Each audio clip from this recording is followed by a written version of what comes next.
Welcome, everybody, to How to Build an Inspiring Career Roadmap. We have a really exciting presentation prepared for you today. To kick this off, I want you to take yourself to a place where you are engaged in an activity that you just don't like. You do it because you have to, perhaps because you're being paid to do it, but you get frustrated, you get angry, you you push through it, you might make exclamations while you're in the midst of this activity, and when you're done with it, you feel entirely depleted, like you just need to go take a walk. Meanwhile, your colleague next to you is loving it. They're lighting up when they do this activity, they're really good at it, they're probably much faster than you, and you can't quite figure out what's going on. This is like me with cooking. I cook because I don't want to pop processed food in the microwave for my family. I want to give them a healthy, nutritious meal, but it's not necessarily something that I really love and really enjoy. And I know this about myself, and it's likely never going to change. This is a really key insight as we dive into today and talk about building an inspiring career roadmap. So that's a little sneak peek of what I'm going to be talking about today. I'm glad that you've joined us. If you're here, would love to hear where you're joining us from. Just drop it in the chat. And if you all have any questions as we go through this, please let me know. This is all about you and helping you build your own inspiring career roadmap. Now, when you are in the midst of thinking about a career transition, and this is usually driven from not really liking the situation that you're in, it can seem daunting. It's also extremely exciting. So there's a lot of mixed feelings going on. To help you through this as you think about this, there's a really good quote that I'd like to remind you of today. The best time to plant a tree was 20 years ago. The second best time is today. Tito, great to see you. Welcome from San Diego. Hope the sun is shining down there. If you are joining me, you are likely a corporate leader who has been in your career for quite some time. You've put a lot of sweat equity into your career. Leslie, welcome from St. Louis. It's the further you climb in your career, it's harder to make that transition because you've invested so much time and energy in your current career path.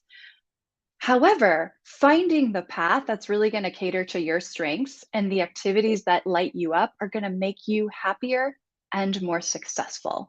And we're going to talk about how to find that today. I love it. We've got a lot more people joining. We've got SF Bay Area, Shelly, I'm here with you, Sabrina, New York, by way of Chicago. Welcome. Austin, Cincinnati, Boston, you guys, I love it. We're coming from all over the US. It's going to be a really fun session today. If you want to take this outside and get some fresh air while we talk, look at some trees to get inspired, please do that. Please drop questions in the chat as well. You are in the right place if you can relate to any of these bullets. Perhaps you've had a successful career to date and you made it to a senior role within the corporate space, but now your job is causing more stress than pleasure. Perhaps you ruminate about work, it's dominating your thoughts, both at home and at work. It's really hard for us to not think about it a lot if we're in a space that we don't like, right? It tends to seep into both our personal and our work lives because we're human. Those two are very intertwined. Perhaps you fight feelings of frustration and anxiety, and it's keeping you up at night. You don't want to be in this space. You know you're meant to be doing something else, but you don't know what that is. So deep down, you likely know there's something better out there for you, but you don't know how to find it. If you can relate to any of these, you are in the right place. We're going to be talking about how to help you overcome all of these feelings of frustration, where to start on this journey to mapping a path to a more inspiring career. And this is very much catered to people who are corporate leaders. So if you've been in a corporate position for 15 plus years, director level and above, these are going to be specific tips catered to your specific situation. So welcome from Columbia and Cincinnati. We've got some international presence as well. That makes it even more fun. There is an old adage out there that it's likely that you've heard that, you know what, work isn't supposed to be fun. You should just suck it up and go to work and pay your bills and and just um, find a way to be happy outside of work. Here's the problem with that thinking. We spend about 50% of our waking hours working. 50%. Now, this poll actually, this statistic actually came pre-pandemic too. So I'm willing to guess that this percentage has gone up because boundaries between work and life are less present than ever now that we're all working from home. The average, did you guys know the average person spends 1/3 of their life at work? That's 90,000 hours. So imagine if you take this in a different context, saying, I'm okay being unhappy 1/3 of the time that I'm living. I'm guessing if at the very end of your life you reflect back, you're not going to be happy with that statistic. So you should pursue fulfilling work for your own happiness. But also, I'm going to share with you some stats as to how it's going to help you with your success and also and help you perform at a higher level. In addition, you guys, this is a really unique time because right now, hiring and people starting their own ventures is at an all-time high. It is absolutely a job seekers market. There's a lot more jobs out there than there are candidates. And we're seeing this at the leadership level as well. Now, we don't know what's going to happen. There is a potential international war that could expand. There's inflation that's going up. So now is the time. If you have been thinking about making a career transition for a while, strike while the iron is hot and the market is hot. Now is the time. Here's the other thing to consider. There's actually a happiness advantage, and you guys probably already know this from your own experience and then also the people that you lead. But we have now statistics that support this. So not only should you pursue happiness at work because it feels good, but also because you're 40% more likely to receive a promotion if you're happy at work. You live longer, your immunity is higher, you have more energy. You guys all know this. I mean, think back about a time when you were in a job that you loved. You loved the job. Probably didn't feel like work. You probably felt really energized. It was probably very tied to high performance. That I know that was my situation. As I reflect back at my corporate career, there was one job in particular when I was a pharmaceutical sales rep at Eli Lilly, and I loved it. I loved the interaction. I loved helping people. I loved being able to get out and move around and not being tied to a desk. And I was top 10% sales rep. So this is probably the same thing that's happened for you as you reflect back on your career. The job that you loved the most was probably the one where you had high performance. So there's something to this. You likely see this with your employees too. Sales improve 37% cross industry, productivity increases by 31%. People are 10% more engaged at work. Here's what I'm going to be sharing with you today. First, we're going to talk about finding your fit. How do you take stock of what you really need to pursue the career path and build a really inspiring career roadmap that's going to not only allow you to be happy and optimize this immense amount of time, 1/3 of your life that you're spending at work, but it's also going to allow you to perform at a very high level. Then we're going to talk about how to set a motivating target, how to build your brand, and then how to execute your plan. I love the conversation that we've got going. Jean, welcome from New Jersey. Please pop in the chat. What is one goal or dream that you have for your career? As you all drop that in chat, I'm going to share with you what my goal is for you today. My goal is to help you stop spinning your wheels. If you've been in this space where you've been ruminating on what you should do and feeling stuck, let's get you out of that. I want to help you regain your self-confidence, your clarity, your motivation, and find work that's going to meet all your needs. And yes, that does exist. I've worked with over 100 corporate leaders, and I've gotten I've gotten a number of them, almost all of them, into careers where they've been able to increase their happiness, their impact, and their earning potential. So this is possible. And your needs might be different, by the way. This is a very individual decision about what you're looking for.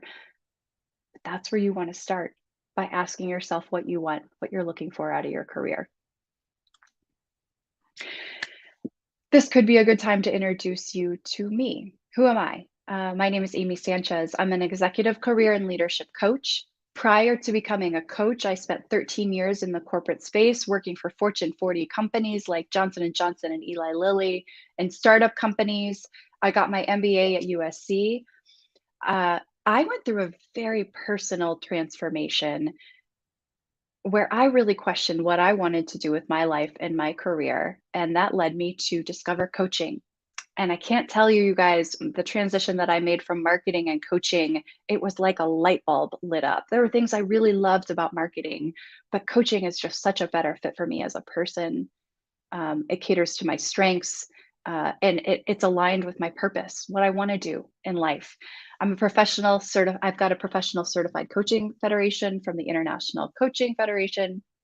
It's just a fancy way of saying I'm accredited in top coaching techniques. And I've coached hundreds of leaders from companies like Google, Johnson & Johnson, Pinterest, Samsung, Novartis, and the list goes on. All in all, what I do, my goal in life with my career is to help corporate leaders navigate career transitions with intent and purpose so that they can maximize their happiness, impact, and earning potential. I'm going to be pulling back the curtain on the steps that I take all my leaders through that's taken them from feeling like they're full of stress to feeling like they're full of hope and inspiration. I've got a couple people who have shared what they're doing. Thank you for popping that into the chat. A happy, healthy life, continuous growth, and acceleration. That's such a beautiful, beautiful intention. Masha says learning, meaning, respect, flexibility, and growth. Yes, yes, yes. And it's interesting because I'm willing to bet if you asked yourself the same question back in your early 20s or in college when you had to choose your career path, your answer was probably different. What we're looking for early in our career is I want to make a lot of money. I want to get a good title. And as you continue to climb in your career and get to that leadership level and reach those goals you set for yourself in your 20s, your barometer for success tends to change.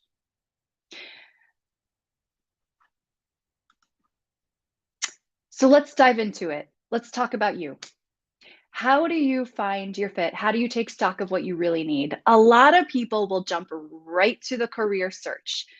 So going back to what you said, Gamzi, a happy, healthy life, continuous growth, and acceleration. How do you find that in job postings? That's really hard to find in a job posting. But that's exactly where you should start because that's your North Star. That's what you want to go for. So what we want to start with before we hit the job boards is what is it that you're looking for? Here's how to figure out what that is. There is no doubt that we have lived a extremely unusual last couple of years as we reflect on the pandemic, all of us moving to work from home, all of the extra responsibilities and lack of outlets that we've had as a result of this pandemic. We've seen burnout at an unprecedented rate. Now, when I'm having discovery calls with clients, a lot of times what I'll notice is there's the stress of, hey, I'm not sure I'm in the right position. But then there's also this, I haven't taken a vacation in a year. So what is it that you need? Do you need a mental break? Do you need a vacation? Do you need a sabbatical? Or do you need a full career transition? The best way to determine what you need is by just starting to take a little bit of time and space so that you can remove yourself from the stimuli that you're interacting with every day that's causing you this stress and this pain. We got to get you up to a 20,000-foot view so you can look at your life from a strategic standpoint and think about what is the variable here that I need to change? And how do I make that change? So ask yourself, what do you need? What's interesting now is taking a sabbatical or a leave of absence is not the faux pas that it used to be. LinkedIn actually now has a default setting where you can fill the space when you've taken a step away from the corporate space to focus on mental health. There's a default setting now where you can add that to your LinkedIn profile. So it's happening more and more. People are more accepting of it and more open to it. If you need to do that, do it. If you're not quite ready to take that full transition, that's okay. You can still do this without stepping away from the productivity and the everyday earning space that you're currently in. However you choose to get that distance, here are some of the questions that you want to ask when you do get that distance. What do I like about my current role? What do I dislike about my current role? What are my top values?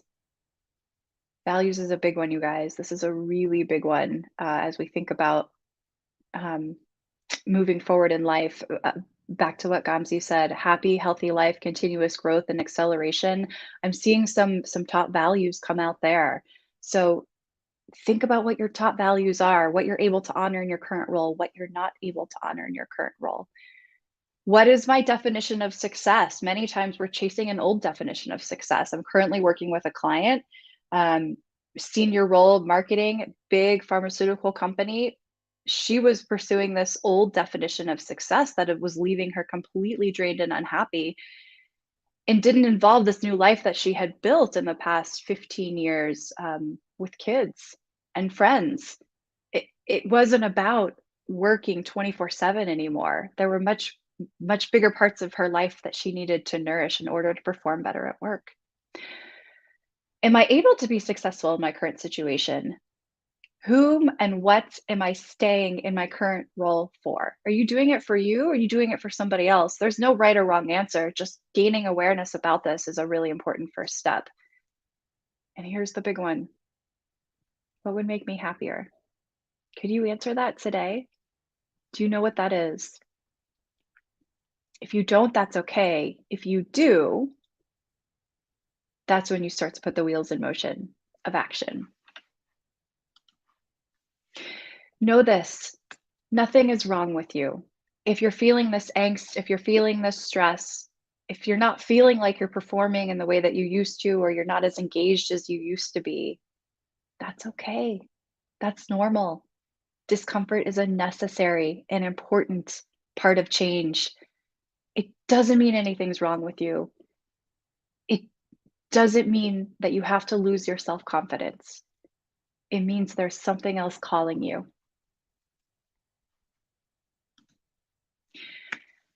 How big of a change do you really need? The only way to figure this out is by testing and learning. Let me give you an example of what this looks like. When I went through my own personal career transformation, I had been in a marketing capacity and I was a director of marketing, and I knew I needed something different, but I couldn't put my finger on what that was.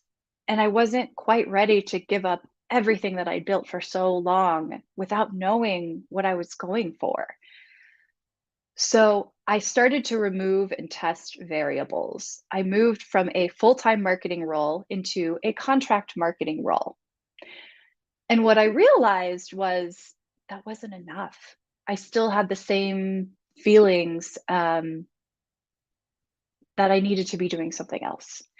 That's when I hired a coach to really dive in and do the work and figure out, okay, now I'm in completely new territory. Where am I going next? And how do I do this so I don't completely neglect the last 15 years of work experience and this MBA that I spent a lot of money for? Luckily, through that, I was able to identify coaching as the path forward, built my business, and here I am today. You can absolutely do this too, I promise. So start with testing and learning. Start to introduce and remove some variables. What is the thing that's not jiving with you? Let me give you an example of how this happens from a 10,000-foot view. This was one client that I worked with, and her name and her picture has changed for privacy. but the story is a real one. When she came to me, she was a natural born leader. She had a passion to improve human lives. Ever since she was very young, she'd assumed leadership roles in both in her community and in the workspace. When we started working together, what we uncovered is that she had this old definition of success, and we helped her redefine that measure of success. She also wanted to be an executive at Google when she hired me. Which is there's nothing wrong with that, nothing wrong with that, but the reason I'm laughing is because as we unpacked her story, it was just so obvious that that would have made her even more miserable, that wasn't what she was looking for, that didn't align with her values and her purpose and and her drive for her career. There was too much red tape. She needed to move faster. She needed to have more impact. She needed to have her hands in a lot of different areas. So we clarified where she wanted to go in her career. It turned out that the thing that she'd been doing was actually really close. She was working for nonprofits in a leadership capacity, but she wanted more. She wanted more exposure. She wanted to reach more people. She wanted to be in a bigger, more influential role. After she clarified that, and this is what I see all the time, after she clarified what she wanted to do, we put some action plans in place, which includes networking and sharing your intention with others. And boom, 2 months later, they moved her from a COO role to the CEO role of this company. Her level of work fulfillment went from a 4 when she hired me to an 8.5. And not only that, but there was a lot of pressure that came off in her personal life as well. So this is kind of an example of how this works in a real life situation, a real life story. So once you've carved out time and space to really think about what you need, now you can move into a motivating target. So that first step that we talked about is you alone with your thoughts, with your introspection. This is when you start to bring in people from the outside world. How do you find the role that will light you up again? Yes, you can find this. I promise you can find this. I promise it's out there. It's out there. What is calling you? This is when you start to reflect on things on your career. And since you all have had a good amount of time and experience under your belt, this is a really rich exercise because there's a lot to think about. As you reflect on your past career, what did you enjoy doing? What did you detest doing? When do you feel like you're in the zone? Like, I got this. Anything you throw my way, I can handle it, and then I'm gonna be done with my day and go for a run because I feel like I'm so full of energy. When did you feel that way in your career? What are your natural strengths? I'm often surprised when I first start working with really high achieving leaders that they can't readily name what their natural strengths are because they've been so focused on their weaknesses and and their deficits. So let's get you back in touch with your strengths because everybody's got them and you've got them and you've showed that time and time and again in climbing the career ladder. You have strengths. What are they? What are your weaknesses? Everybody's got them. Let's make sure we don't get you into a position that where you're having to lean into your weaknesses because it's going to drain you. What are your must-haves? What are your must-not-haves? And at the end of your life, if you don't try this in your career, what will you regret? So you can see that while we're focused on answering the question about career, we're looking under a lot of different rocks in our life. We're touching on life purpose here. We're touching on values. Tito, yes, yes, yes. I'm so glad that you mentioned strengths finders. That is a great way to help you uncover what your strengths are if you can't find it immediately. And by the way, I do that with my clients. So if you need help with that, um, that's certainly something that we can offer you. And it's a part of my program. I'm going to talk to you more about that in a little bit. There are assessments out there that can just help you understand more about yourself, like Strengths Finders. What is it that's calling you? So, this is reflection on your career, values, life purpose, all the things. These are the things that make us human, right? These are the things that wake us up in the morning and motivate us to want to go to work. So naturally, we want to tap into all of that as we go on this journey. From that exercise, you'll likely have a target list. So once you've answered all those questions, here's what you do. You sit down and you write all of the professions, the jobs that are intriguing to you. And at this point, you guys all know when we do brainstorming sessions in corporate, it's a no judgment zone. So don't discount anything at this point. This is just purely open, fun brainstorming. Let your imagination go wild.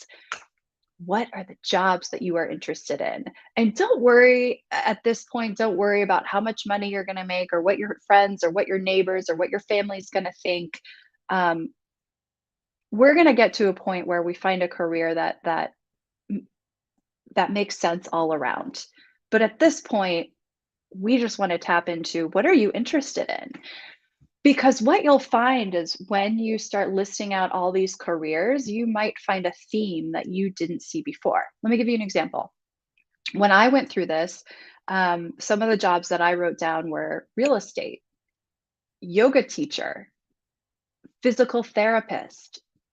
Now, when I actually explored each one in more detail, there were various reasons why I took them off the table and I didn't pursue them. But what do those all have in common? Does anyone want to take a guess in the comments? What does a yoga instructor, a real estate agent, and a physical therapist, what is the thing that they all have in common? Da, da, da, da, da, da, da. Okay, I'm gonna give you the answer. It's all helping people. It's all helping people. Every single one of those professions, you're helping people in some way. You're helping people find a dream home. You're helping people get in shape. You're helping people recover from an injury. And so that was the thing for me. I was being drawn to help people. Now, oh, flexibility. Good one. Actually, 100%. Ding, ding, ding. All of those have flexibility. That was very important to me as well. I love it. So I think you guys are starting to get to have a good grasp on what this exercise does. This allows you to pick up themes. Yes, Masha, you got it. Flexible hours and helping people. Exactly. And look at me now. I'm a coach. I'm helping people and I have flexibility because I run my own business. Yes, people, people, people, people. I love being around people. I love helping people. So I want you guys to try the same exercise and see what themes you have in common. From this, then, once you start seeing your themes, just start researching each one of these professions. Some of them right off the bat, you're going to say, hey, that sounds really cool and really exciting. And maybe you saw a TV show where they glamorized this profession and that's why it stuck for you. But then as you actually start to think about this in actuality, you find that it's not for you. That's okay. Sky's the limit.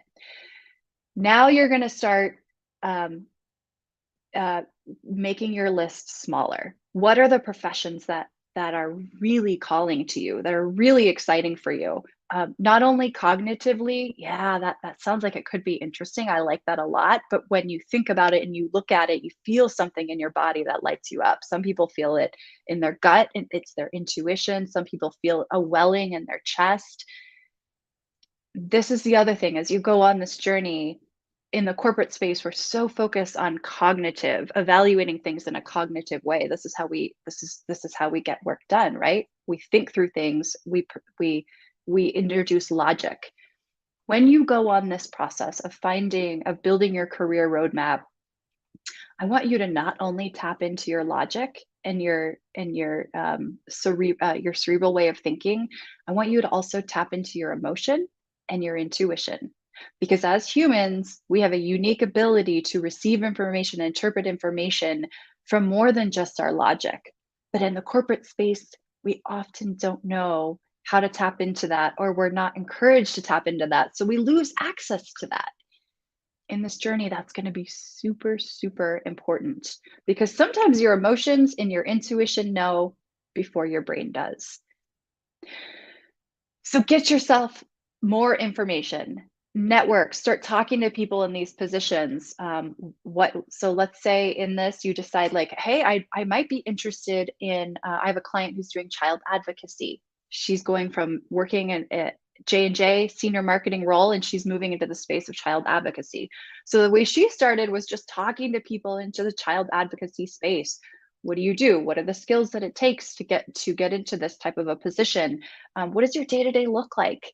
Um, Certainly you'll want to ask questions around, what's your earning potential, if that's important to you, but think about all the things that are important to you and start asking questions around your target roles and what people say about them. You also want to do some online research. Now, you have to be careful with Google because like for example, if my child has a headache and I start searching on Google to learn more about, what does this mean? Sometimes it leads me into thinking she has cancer. So just be careful. You never know who's publishing what on Google or if you can trust it. But networking is a great way to do this and supplementing it with some online research as well. Once you go from your very big list with no judgment to starting to talk to people and researching, this is where you narrow down your list. So you want to come up with a list that's no more than 3. Now, you probably all remember that I told you that my marketing before I became a coach, or my background before I became a coach was in marketing. This is where the marketing comes in.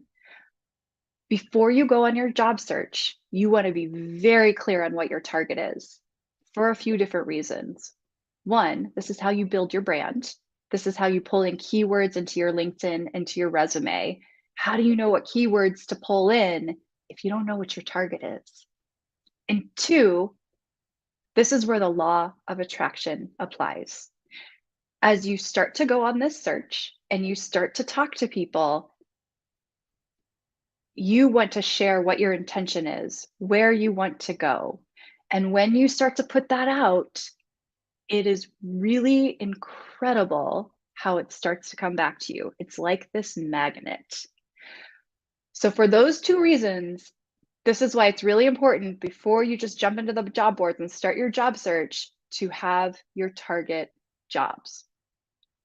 This is why so many people end up just back in the same role again and again and again and experiencing the um, same difficulty again and again because they don't start with those first steps.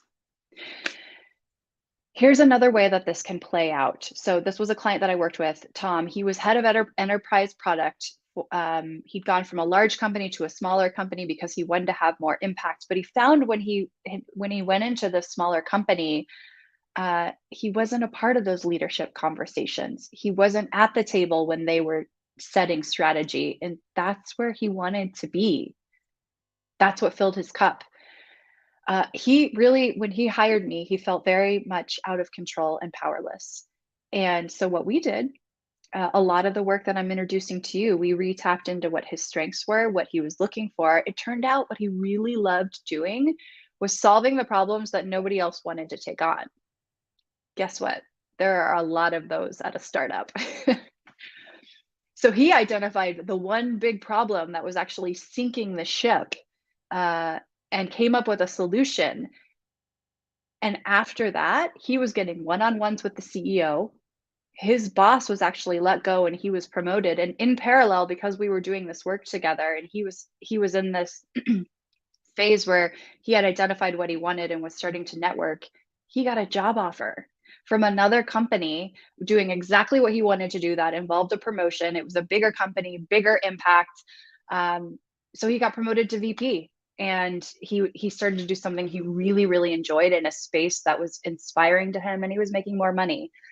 His level of fulfillment in work, and by the way, this is something I asked every client at the beginning of end of the engagement, went from a 5 to a 9. So this stuff works. It works. So I just want to check in. How are y'all doing? We're about 40 minutes in. That's a long time to be sitting on a webinar where somebody's just talking at you. Please put something in the chat. Let me know how you're doing. If anything has really inspired you or landed with you, something that you'd like to do moving forward.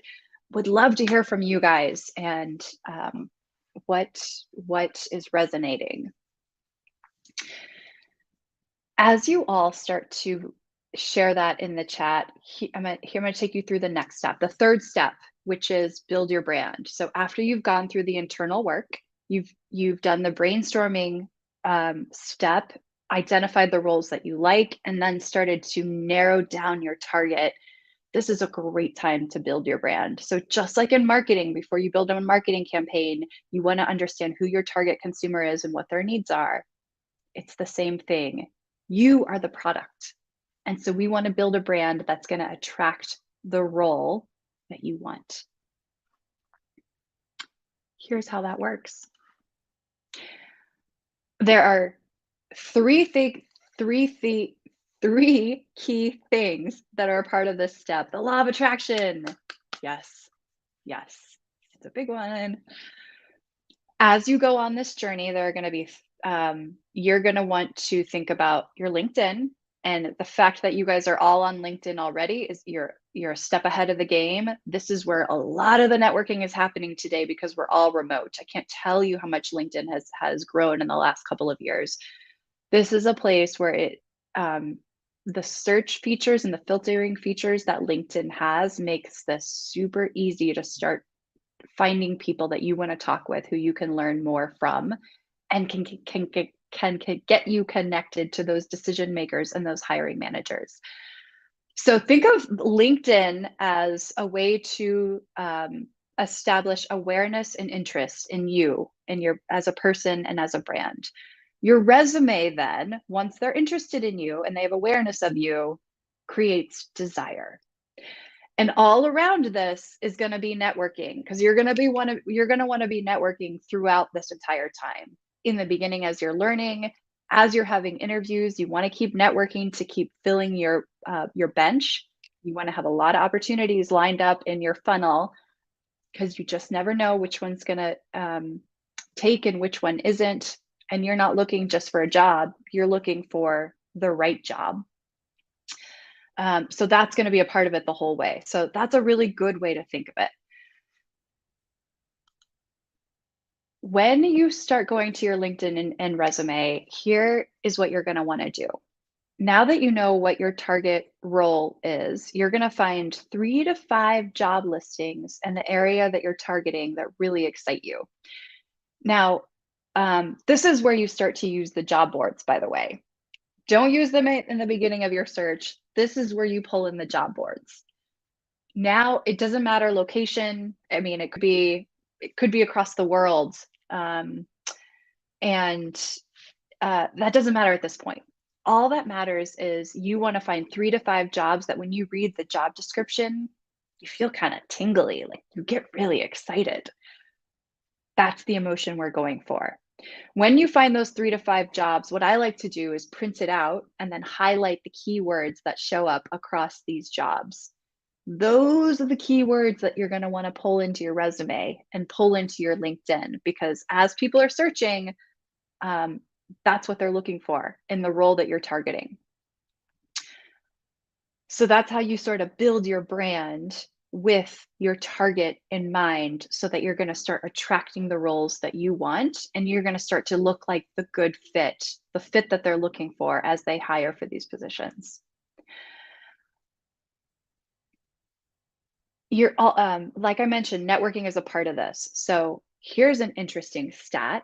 At the leadership level, 70 to 80% of all jobs are found through networking. So if you're spending your time solely on job boards, you're missing the boat. Networking is where it happens at the leadership level. And this makes sense, right? Cultural fit is even more important when you get to the leadership level, because you're influencing levels throughout the organization. And so people like to hire people that they know, or hire people that they have an association with, or somebody is recommended. So networking has got to be a huge part of this process. When you go into networking, you want to be really respectful of your time and other people's time. So you want to know what your ask is. In marketing, we call this the CTA. What's the call to action? What are you asking people to do? So when you're networking, of course, you're going to want to, of course, you guys know this, you build the relationship, the camaraderie, find common grounds, and eventually, quid pro quo, they're going to ask, hey, how can I help you? This is when you want to know what your ask is. Is it, can you introduce me to somebody who does what you do? I'm in the seeking stage right now. I'm just trying to figure out what I want. Is it, do you have a role like this? I know what I want. Now I'm looking for this role. Do you have it? Or do you know of another organization that has a role like this available? Do you know anyone hiring someone to do this? Who knows who this person that you've spoken to has just gotten off a Zoom call with or just connected with? You never know. This 7 degrees of separation, 8 degrees, whatever it is, that's a real thing. The more people you talk to, the more likely it is you're going to find what you're looking for. Could be, can you introduce me to somebody who could help me land a job doing this? That could be a venture capitalist. That could be, a lawyer who works in different companies. You never know who the person is who could introduce you to somebody who could get you the job until you ask. A really good practice is to try to get 2 job offers so that you can leverage that in your negotiations. And then I know you can't see this because I'm in the way. So let me move myself for a moment. That's too big. Then you celebrate. At the end of this, you're going to land a role that you really love. And then, of course, you're going to want to celebrate. Now, about 15% of the people who hire me go on to start their own businesses. And so this has been very much focused so far on, if you decide to stay in the corporate route, what does that look like? But that's not always what happens. And let's not keep you constrained. I also work with people who go into entrepreneurship. So if you get to this point of your internal process like I did, and you decide, hey, I want to start my own business, what you ask at this point is, who do you want to help with what? Who are your target customers and what do they need to learn? And what are the specific steps needed to get your business off the ground? And I have a guide that I give all my clients who um, determine entrepreneurship as their route, that helps them just because there's so much to do, right? When you start your own business, I've got a guide that will tell you exactly what you need to do before you open your doors. So you get to success a lot faster. Here is a story of a client of mine who came in and did decide to start her own company. She was, I'm sorry that this isn't showing up the way that it should. Apologies for the text here. Let me see. Let me get this out of the way. Okay, so Anna was when she hired me, she was in a very demanding law firm. Demanding law firm. She had 2 young kids at home. She was completely burnt out. Not only was she not enjoying the role she was in, the culture felt quite toxic to her, but she also felt like the services that they were offering were to a very small select group of wealthy individuals, and she wanted to offer employment law to the masses. And so it was partly, I gotta be in an environment that is a better fit for me as an individual, but also, hey, I've got a calling to help a broader audience. When she hired me, though, she was scared. She didn't know how to do this. She didn't know if she could do this. So I took her through my process, everything that we just talked about. Um, and she started to unravel some of the things that were keeping her stuck, some of the mental blocks, some of the limiting beliefs. She was able to get past those and dabble into starting her own business, test and learn. And it turned out she really loved it. So about 6 months after, I got this email from her that said, I'm definitely enjoying having my own business. Honestly, I wasn't sure how much I would like it. It just felt like the best option at the time. But almost right away, I noticed a sharp drop in my baseline level of stress by not worrying about what email might be lurking or resolving to just take things as they come, a definite change of outlook. She also goes on to say that she's working less than she used to. She's spending more time with her family, able to cook nutritious meals, exercising, gardening, and earning more. You guys, this is totally possible. I see it all the time with my clients. You can do this too. So now that we've talked about taking stock of what you need and really narrowing in on your career target, building your brand. The fourth step is execution, executing your plan.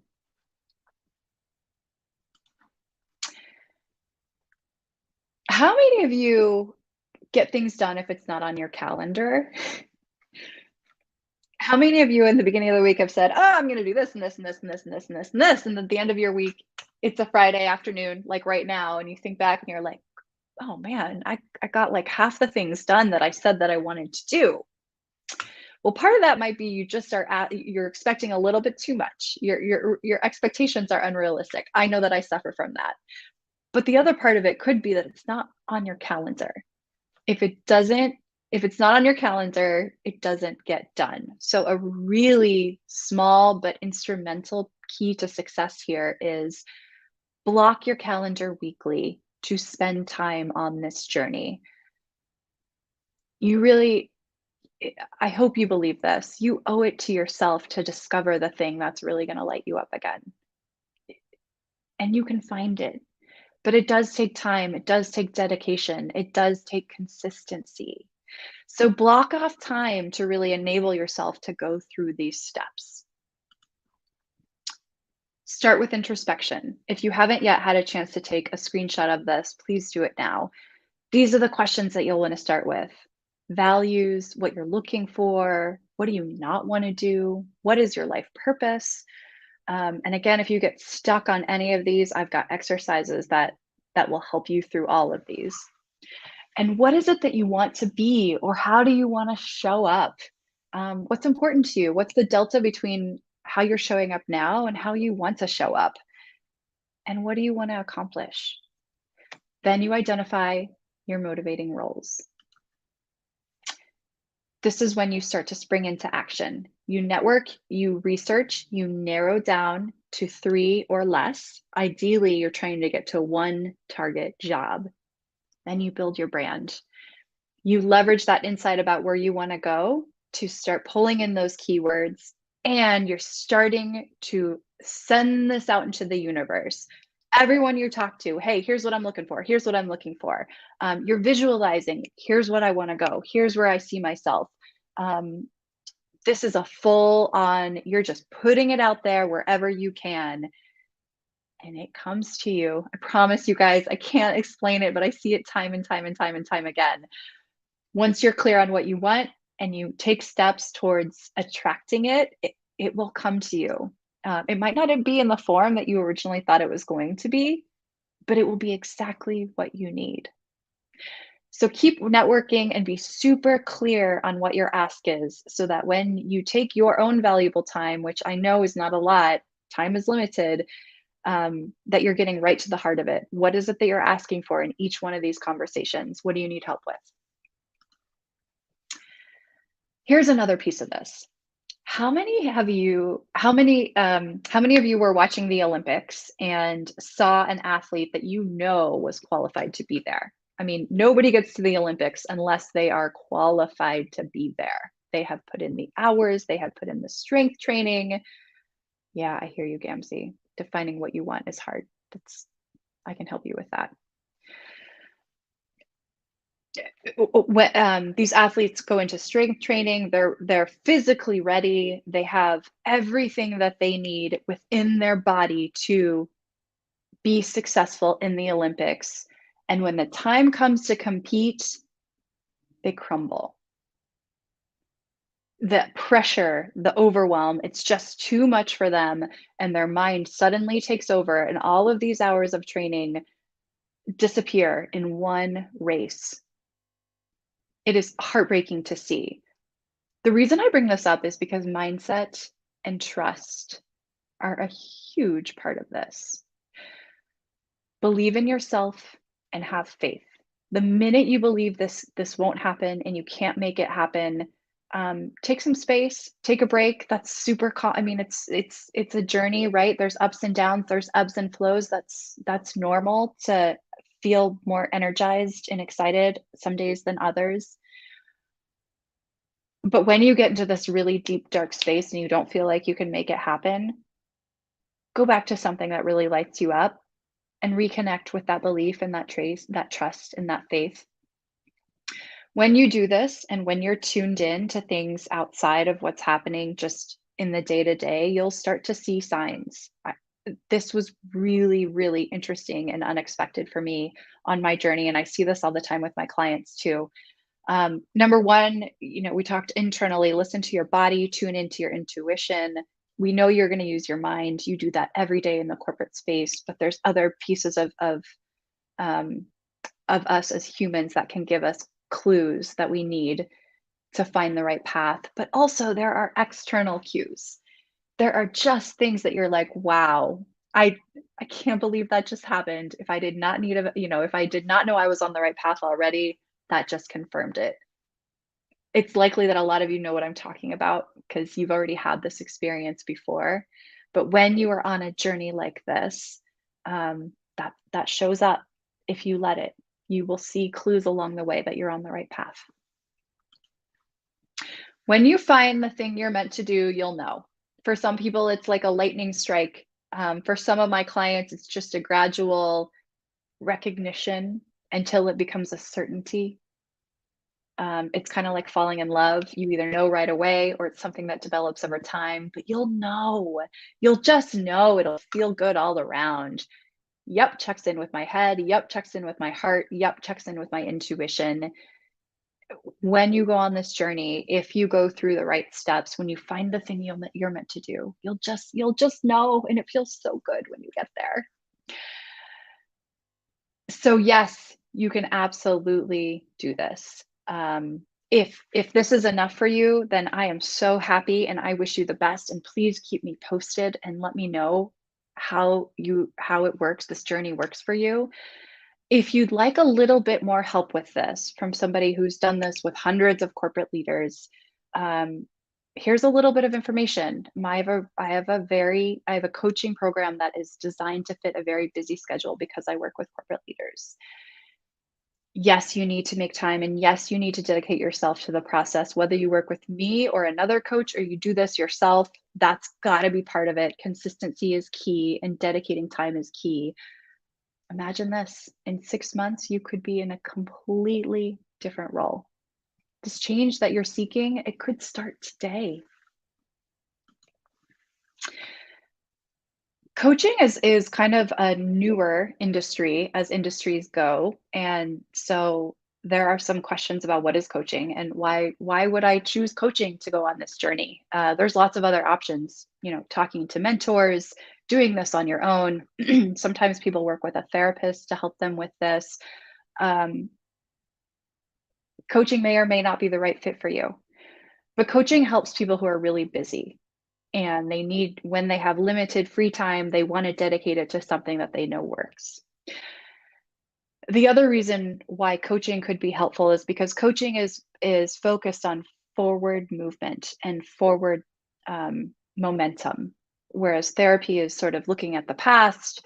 Um, Mentorship and talking to friends could be very much about the present moment. Coaching is looking forward.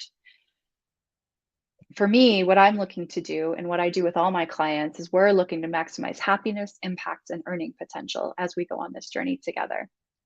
Here's the other kind of nice thing about coaching. I hear this all the time. It's super nice to have an unbiased, experienced source who isn't a friend, a partner, a coworker, or a family member. Those people are all very important parts of this journey. And I don't want to undermine the role that they play because I can't even imagine what my life would be like without those people. The the challenge with those people is they are invested in your outcome.